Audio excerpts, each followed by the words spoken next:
When your inner world becomes your whole environment, it really magnifies how much the mind creates our reality, how much our perceptual experience dictates our experience. And heaven or hell is really dependent on our state of consciousness. I had some extremely blissful moments, and I had some challenging moments based on my own state of mind and my own consciousness. And so it was a real magnification of how much the mind creates our experience of reality. In a world moving faster than our minds were designed to handle, mental health is becoming one of the defining challenges of our time. Welcome to Mental Health in a Modern World with holistic health practitioner Greg Schmaus. After overcoming severe anxiety and OCD in his own life, Greg dedicated the past decade to helping others heal through a fully integrated approach to mental health, combining lifestyle coaching, psycho-emotional healing, mindfulness, and archetypal work. Over the years, he's facilitated thousands of sessions, guiding people back to peace, clarity, and a deeper connection with themselves. Each week, Greg shares powerful solo insights, conversations with leading voices in holistic healing, and immersive live coaching sessions that take you inside the healing process itself. New episodes every Friday. Follow the show and start reclaiming sovereignty over your mind in a modern world. Here's Greg. Welcome back to Mental Health in a Modern World. So today's going to be a very special episode. I'm going to dive into my experience doing a 4-day darkness retreat. Now, I went to Poland to do a 4-day darkness retreat back in January. And leading into it, a lot of people were very curious about the experience that I was stepping into. And then coming back from it, there was a lot of curiosity around what my experience was like. And so I thought it would be a perfect episode for me to go through my experience and to share what it was like, and also a lot of the lessons and a lot of the takeaways, in the hopes that some of the gems and some of the wisdom that came out of the experience might be of support to you on your healing journey. Now, a little background. I first found out about darkness retreats about 5 years ago, back in 2021. I first found out about darkness retreats through Aubrey Marcus, who created a podcast with a friend of mine, Ben Stewart. And they created an incredible documentary, a film on his experience at a darkness retreat. And I found it fascinating. They also went into the history of using darkness as a technology for spiritual growth, as a way to train shamans, and as a form of initiation. And there's even cultures, indigenous cultures in the world, that choose specific children that are going to be the next shamans for the community or for the village, and they keep them in darkness for periods of time to help them develop their extrasensory abilities and extrasensory perception. So darkness has been even a technology used by Tibetan monks for advanced meditation practices. They do up to 40 days in darkness doing advanced meditation. So I didn't know about this incredible spiritual technology until 5 years ago.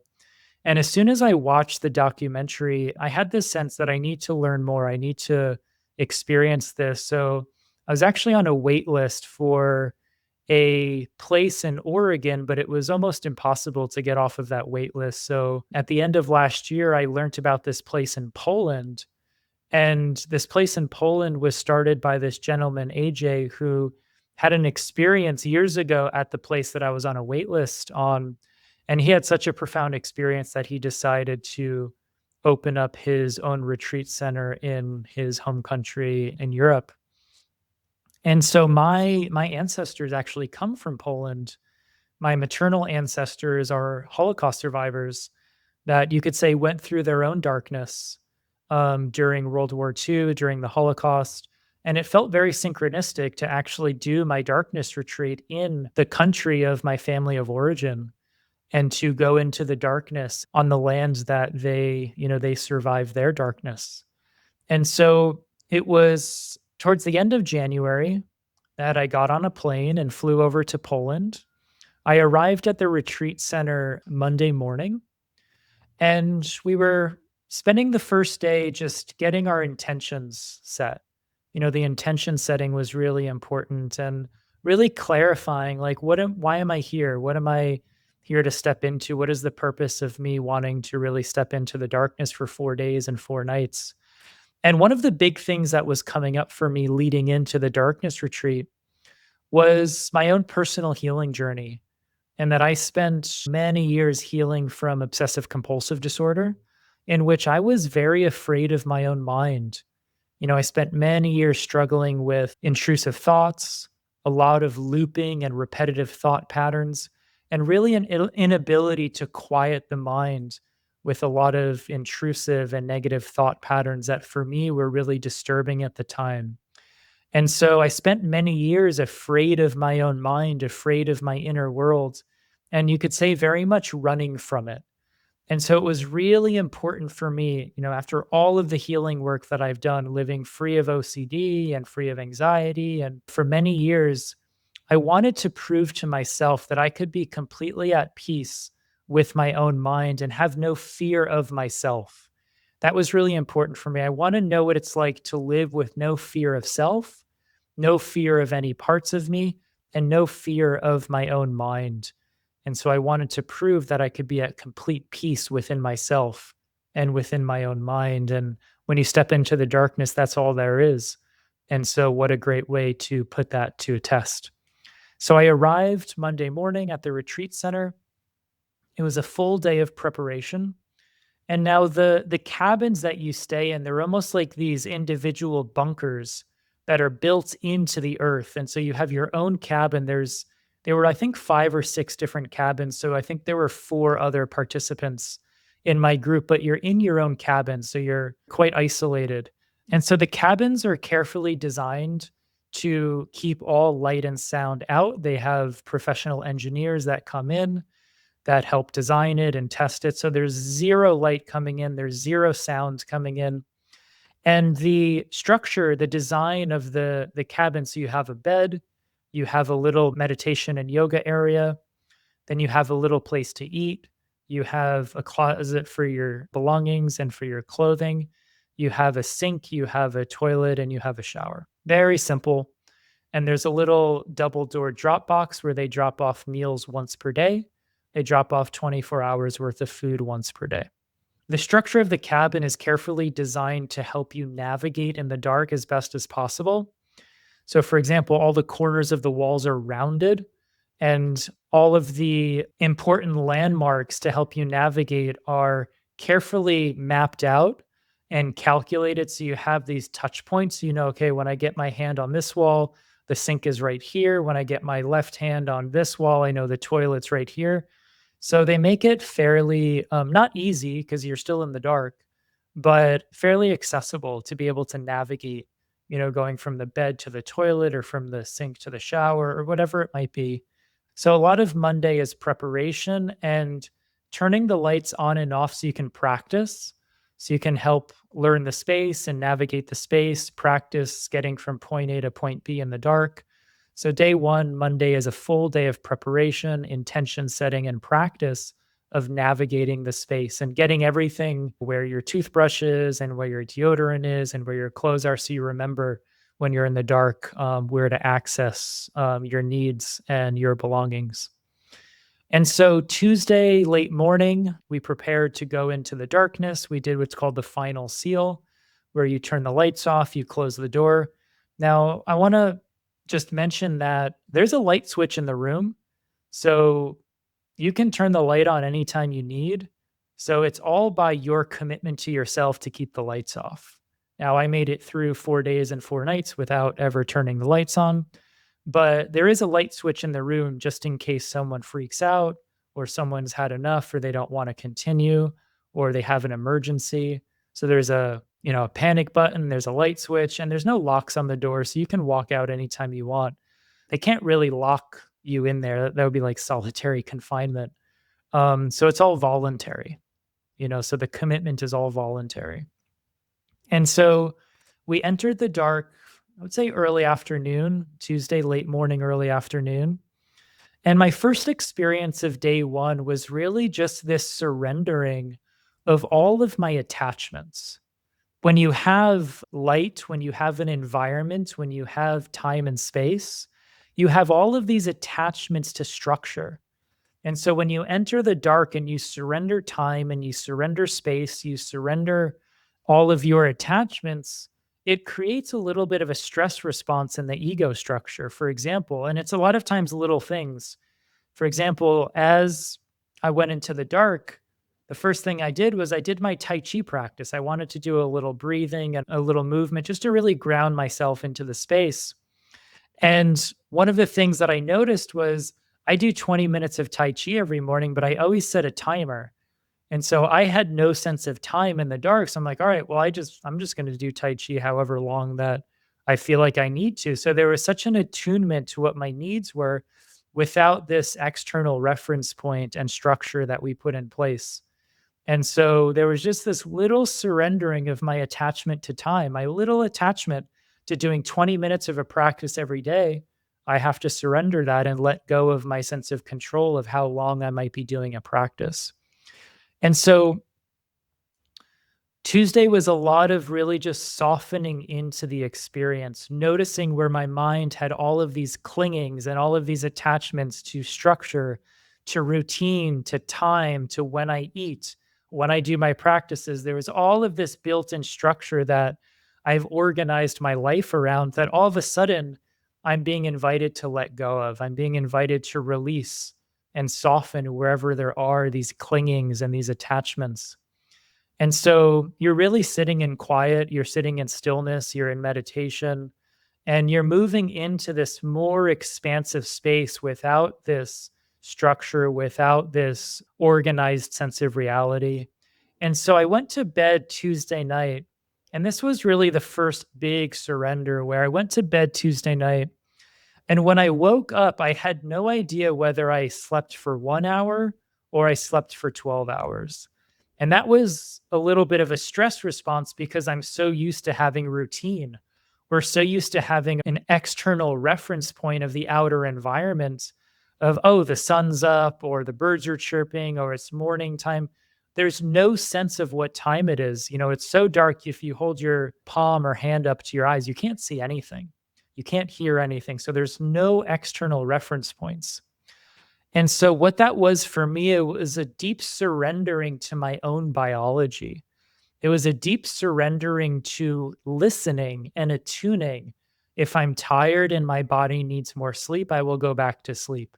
If my body feels awake and energized, I will get up and maybe, drink some water, eat some food, or do a little meditation or stretch out a little bit.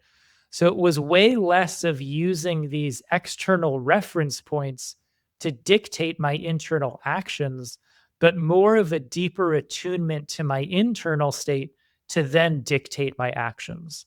So the surrendering of all external reference points, which includes time, which includes light, obviously all screens, all schedules, all visual stimulation, no distinction between day or night. So it was this deep surrendering of all external reference points and a deep listening to my own biology. And so Wednesday was just a deeper and a deeper surrender and an orienting myself inward rather than the tendency to orient ourselves outward. And so Wednesday was, most of my days were filled with meditation, breathing practices, prayer, spending time stretching. And I brought a little foam roller. So just rolling around and opening up my body, periods of drinking water, eating some food, using the restroom. But I was basically in silence for 12 to 16 hours a day, where you're sleeping for maybe 6 to 10 hours. Some people sleep for a lot of 18 hours. Like the first night, I actually didn't sleep all that much from what I can sense. I was up a lot, so I was spending most of my time in silence and meditation with my breath, simply just being, not doing. Now, what was a really interesting phenomenon was I noticed the first day that in my room, right by what ended up being the corner of my bed, the foot of the bed, there was this tiny little speck of green light. And I was like, "Oh," at the time, I was like, "Oh, there's some spectrum of light getting in here. Somehow there's a crack in the wall or there's some spectrum of light that got into the space." And there's like a little speck, tiniest little speck. It didn't make the room light up. The room was still pitch black, but there was tiny little green dot of light that I noticed at the foot of my bed, and it stayed there for all 4 days. So that tiny little speck of light, I knew, okay, the foot of my bed is over there. It was the only tiny little sense of a reference point in terms of spatial awareness. And at the end of the retreat, I told one of the facilitators that there was a tiny little spectrum of light that got into my space, and it was there for all 4 days. And my facilitator said that's impossible. We've had engineers go through the space multiple times, making sure, spending nights in there, days in there, making sure that there's no spectrums of light that enter the space. And so I said, no, it's actually, it was there all 4 days. So after we had lunch, after our integration, I said, let me bring you to the space and I'll show you. And so afterwards, we turned the lights off, closed the door, and it was gone. There was no light there. And so I'm still contemplating the mystery of that little green light that just appeared on as a little speck on the floor at the foot of the bed. And so coming back to Wednesday, so Wednesday was really a deep surrender to any attachments to time, any attachments to space, any attachments to structure, any attachments to routine, any attachments to using an external reference point to dictate my internal experience or my internal choices. And so the big question was, how do I orient myself when there is nothing outside of me to orient to? And that's something that we're not used to. The next piece was my relationship with food. Now, I found that food, I'm very disciplined with my diet. For me, I always eat organic food, I eat grass fed meats, I eat quality food, and I'm very structured around my food intake. Well, when you're in the darkness, you have no idea what you're eating. You have no idea until it's in your mouth and you start chewing what it actually is that's entering your mouth. Now, I know that the place was serving high quality organic food. Most of it was plant based. I don't eat plant based. I eat a well rounded diet, which includes animal proteins, but the meals were mostly plant based for the 4 days in the darkness. So I was eating foods that I had no idea what was coming in until I started chewing the food. And so what there was also a deeper attunement to the food, a deeper sensory experience. You were only eating with your hands, you were smelling the food, guessing what it might be, eating. Sometimes you didn't know what it was, but you were just really in the sensory experience of the food. There was such a deeper attunement to what we would call mindful eating and really listening to what my body needs without my eyes playing tricks on me or without my eyes telling me what I should or shouldn't eat. Such a deeper attunement to my own biology. And so there was such a surrendering of where all of my attachments lie, whether it is to sleep routines or circadian rhythms or go to bed at this time and wake up at this time, eat at this time, eat only these foods and don't eat it. All of the ways that my mind creates or grasps for control, there was a total surrendering of that, which was scary at first, but then very liberating. And so there was a deep surrendering into just my natural state of being and a releasing of all attachment to doing. Now, so there was Tuesday into Wednesday, Wednesday into Thursday, just lots of time in stillness, lots of time in meditation, lots of time in quiet. And you're really in the void. You're in that space of nothingness, which is such a beautiful, expansive space if you can soften into it.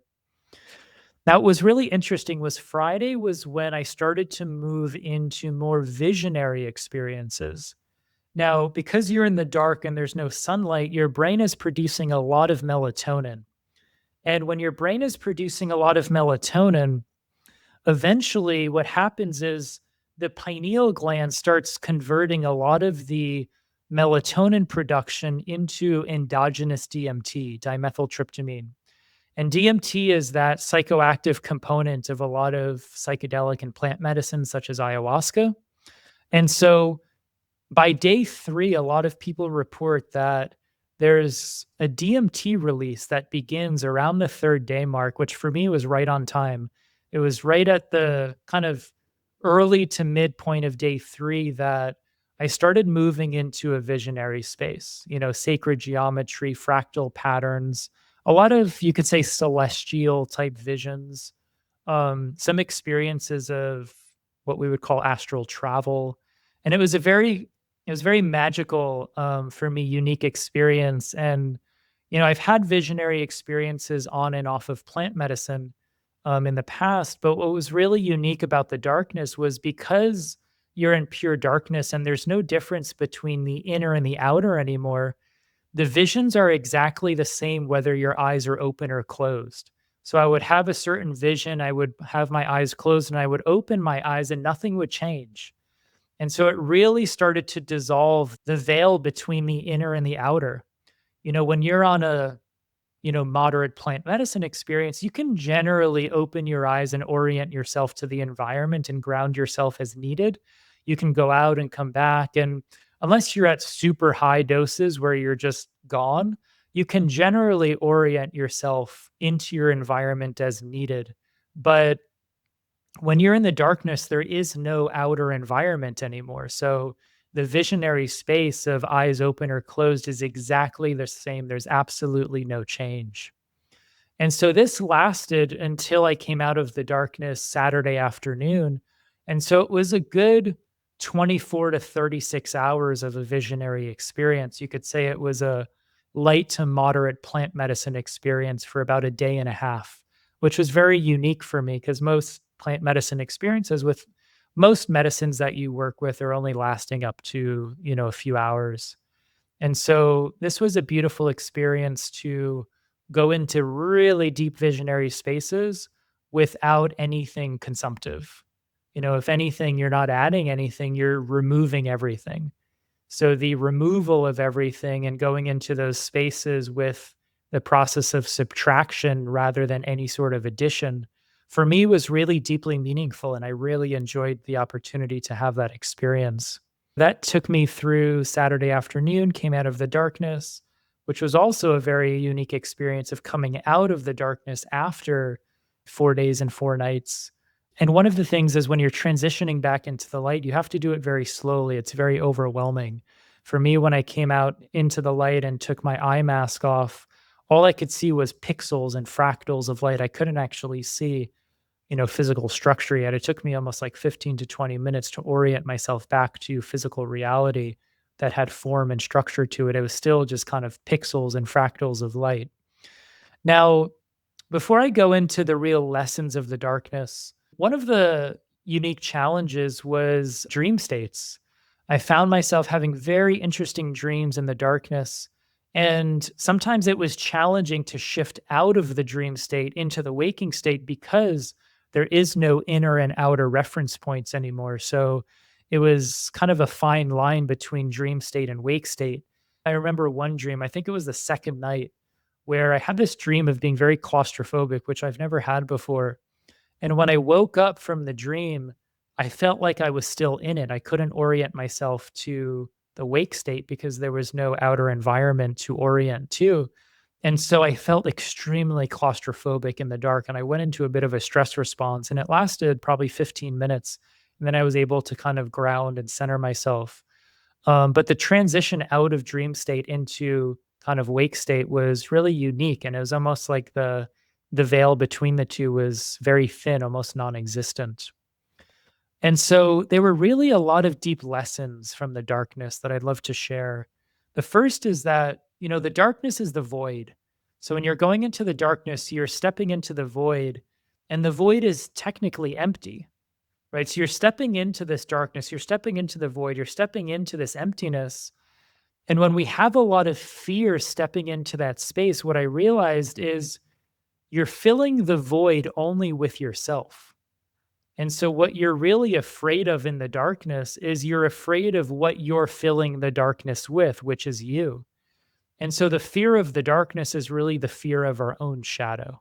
It's really the fear of our own mind, our own unconscious, and the parts of us that we've cast into the darkness.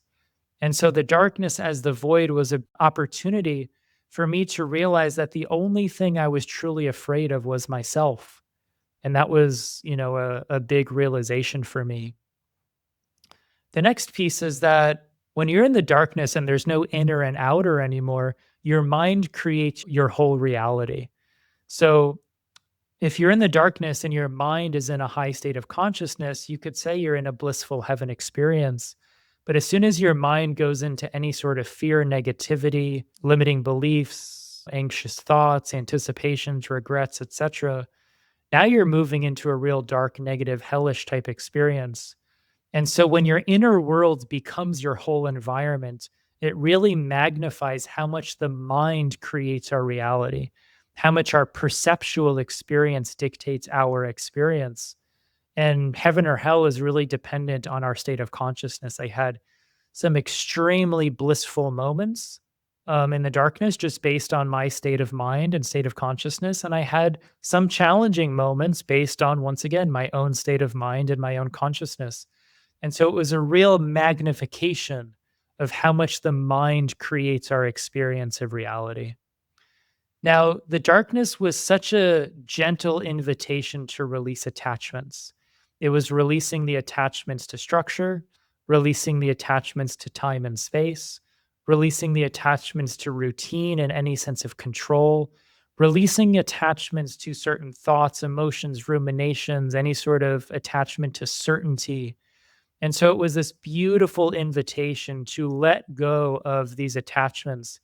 And what I realized was as I let go of each attachment that I was clinging to, there was this expansion in my body, in my consciousness, in my energy field.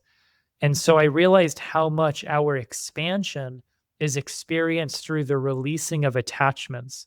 Because whatever we have an attachment to, we stifle energy into, we limit ourselves, we create a tether or a cord, and it limits our capacity for greater expansion.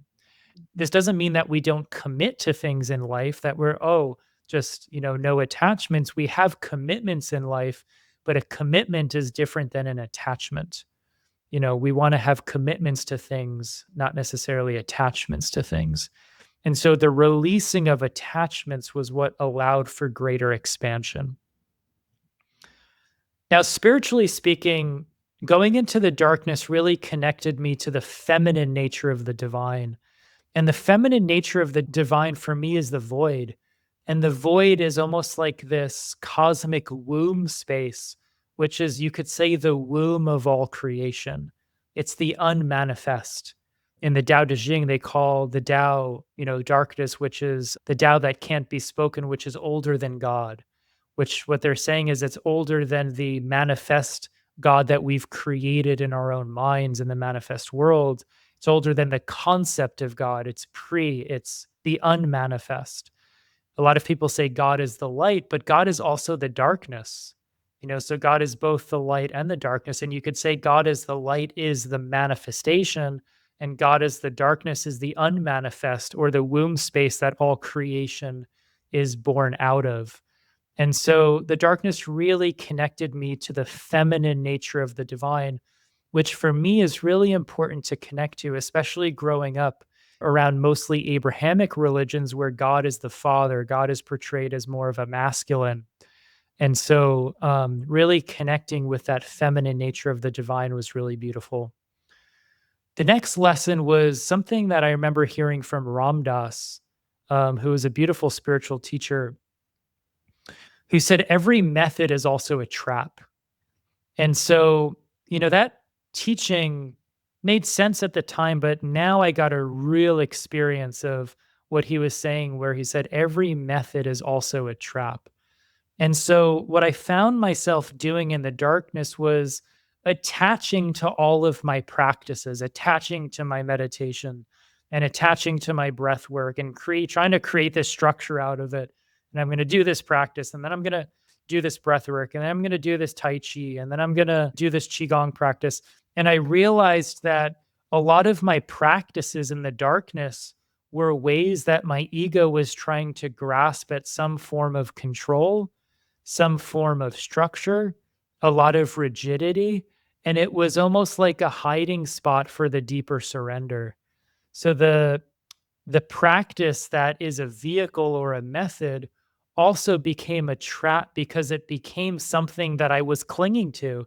I was clinging to my practices. I was clinging to my structure. I was clinging to my meditation, to my breath work, rather than really softening and surrendering to the experience. So I got to really experience firsthand how each method is also a trap. And thank you, Ramdas, for that beautiful teaching. I also learned the deep practice of non attachment and non aversion, which is a teaching that comes out of Buddhism, which is attachment and aversion being the root of suffering. We attach to all of the things we consider positive, good, or pleasurable, and we live in aversion to all the things that we consider bad, wrong, or negative. And so I really saw how this pattern of attachment and aversion in the darkness was the root of a lot of our suffering. And the darkness was a beautiful opportunity to surrender not just attachments, but to surrender aversions, whether it's my aversion to uncomfortable emotions, my aversion to grief, my aversion to certain thoughts, my aversion to certain discomforts. And so, really moving into that space of non attachment and non aversion really allowed for a deeper surrender and a deeper state of expansion. Once the lights turned on, and when I say the lights, I don't mean after the 4 days, I mean the internal light that really turned on at the day 3 mark, what I realized that darkness is really an illusion, that, there's light in every space, and a lot of what we're learning to do is to attune to higher frequencies, to attune to higher vibrational experiences, to attune our extrasensory perception to where we initially perceive darkness, we're actually just filtering out the light that's already there. And also the deep connection to the light within that can illuminate any space was really a beautiful teaching. And so once the internal lights turned on around day 3, it really allowed me to experience that darkness is actually an illusion. It's quite relative, and that there is light available in any space, whether it's internally or externally, just based on how you tune your consciousness to different vibrational states, different frequencies, different planes, you could say. And so the darkness isn't really outside of us. It's, something that we illuminate from within. So that was really a beautiful opportunity. Now, I got to experience a lot of physiological benefits. There was just a deep sense of rest. So, a huge nervous system reset, a lot of hormonal and neurotransmitter reset, huge dopamine reset from reducing all the stimulation, all of the technology, all of the external input. So, I do feel like hormonally, neurochemically, it's an incredible reset, especially for our modern world. And obviously, this show is mental health in a modern world. And so I highly recommend periods of darkness for the modern world because of how much we need a neurochemical reset. And the darkness for me is one of the most incredible ways of resetting your dopamine system, resetting your neurochemistry. So that was a beautiful benefit that came out of it. Now, I mentioned something I really appreciated about the darkness in comparison to plant medicine experiences. I'm a huge fan of the work of plant medicine and shamanism, and I use that a lot in my personal and professional healing work. But the darkness was a very unique technology because there's nothing consumptive. It's all through the process of elimination, of subtraction. And as you eliminate all external inputs and you return back to that internal source, you're able to access these deeper and higher states of consciousness without consuming anything. And what I really enjoyed about it was the rise into those states was very slow and subtle, and then the coming out of the states was very slow and subtle. It wasn't like this big peak and then this big crash, which you can sometimes get with using psychedelics. And so the slower build and the slower return, I actually found the darkness to have more of a lasting effect and a lasting imprint on my consciousness than any substances that I've consumed or worked with in the past.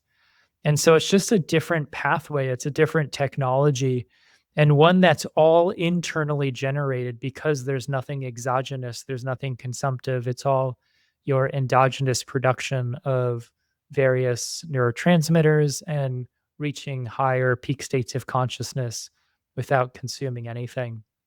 Now, the darkness for me was an initiation. It was an initiation into a deeper connection to self, a deeper connection to my true nature, and a deeper connection to who I am without any outer reference points. Most of the time we develop this persona, we develop this sense of self, this identity, this ego structure, all based on the feedback we get from the outer world, the way we produce in the outer world, our value in the outer world, our credentials, our roles, all of the ways that we participate in the world, we create this persona out of it and we think that's who we are. But when you go into the darkness, all of that is stripped away and all that's left is who you are without any outer reference points, which is such a more expansive, natural, truer, more authentic identity. And so what I reconnected with what I would call my core frequency, my natural state of being or original frequency prior to all the personas, all the masks, all the layers that we pack on top of that core frequency as a result of engaging the world outside of us. And so what I really realized was that in a world that's full of addition, we live in this world of addition, always adding more and more and more information, more material goods, more education, more friends, more partners, more lovers, more food, more things to consume, more things to buy, more money to make. In a world full of addition, perhaps the greatest medicine is subtraction, right? The removal of stimulation, the removal of noise, the removal of distraction, the removal of control, the removal of needing to know or needing to perform, and really getting back to what's left. And what's left is who you are. What's left is your original core frequency. And that's such a beautiful gift that the darkness very gently, but very honestly offers. And so coming out of the darkness, there was this increased sensitivity to the environment, increased sensitivity to stimulation. I don't watch much TV anymore. I don't spend really any time on social media anymore, really just for my work and for, periodically educational purposes. For me, I've really reduced the amount of stimulation, and that's been incredibly supportive. There's been a deeper connection to intuition and a deeper attunement to my inner self, my own biology, my own needs, and really listening, really, really listening, which is these are all the feminine principles of listening and attunement and intuition. And so I really appreciated the deep connection to the inner feminine of listening, attunement, and going within. And so I really feel as though it was a successful experience. It was a beautiful, cherished experience that I will always remember. I will probably go back into the darkness, potentially spend a little bit more time, maybe a little bit more than 4 days next time when 4 days were up, there's a part of me that wanted to spend a little bit more time in there. It was such a beautiful experience. And so I would just want to close with one quote, which is from Khalil Gibran, which is every man is two men, one who is awake in the darkness, the other asleep in the light. And we have a whole world of people that are asleep in the light right now. And it's really important that we take the opportunity to awake in the dark. And when you awake in the dark is when you remember your inner light. And that's something that no one can take away from you. And the last thing I'll leave you with is this question to ponder is what would happen if you removed everything that you normally use to distract yourself from yourself? What would be left? And what would be left is you. What would be left is your true nature. What would be left is your core frequency. And what would be left is the light within you that you can only find when you awake in the dark. And so I just wanted to share my experience, share some of the fruits that came out of it. And my hope is to inspire you to maybe go into the darkness yourself, but to even just spend more time away from stimulation, to spend more time in silence, to spend more time in solitude and quiet, so you can really know thyself Spend more time with that archetype of the hermit and really go inward and explore the parts of yourselves that otherwise may have been drowned out by noise, by distraction, by stimulation. And if you'd like some support with that, you can always reach out to me. You can go to my website, healing40.com, one on one coaching, whatever it is. My coaching and program offerings are all on my website. So if you need a trail guide in navigating your own inner darkness, your own journey through some of those layers of self, I'd be happy to support you. And so I really enjoyed taking this journey with you. And thank you for coming along for the ride. And I look forward to sharing more with you in next week's episode. Bye bye.